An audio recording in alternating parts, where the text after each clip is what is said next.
Hi folks, Scientist Andrew here with the Kentucky Science Center and another Do Science at Home moment.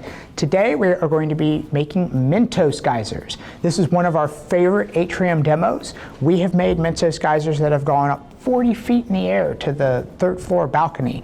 But today we're going to show you a version that you can do at home with soda and Mentos candy. For a long time, scientists actually weren't sure why this happened.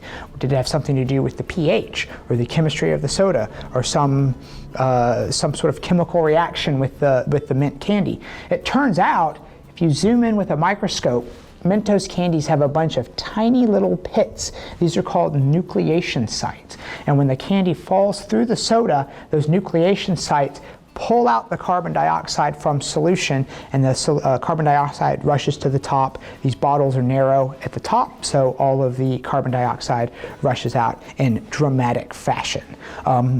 We recommend, when you try this at home, to adjust the variables. We have got these smaller bottles here, but this also works with 2 liter. It works with diet, it works with regular, and it works with other flavors and off-brand sodas as well.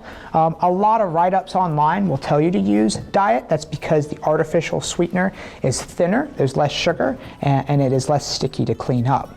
So really all you've got to do is open up a soda, and you can see those carbon dioxide bubbles rushing out already a little bit. This happens already. If you pour soda into a glass and you add ice or even tap the side of it, you could see some carbon dioxide bubbles rise out of solution, and we are just going to speed that up by adding some Mentos candy. So you just go 3, 2, 1. There you go, and you've made a real mess. But that's a lot of fun, and like I said, that scales up. So you can try multiple candies, you can try different sodas, and you can create your own Mentos geysers at home.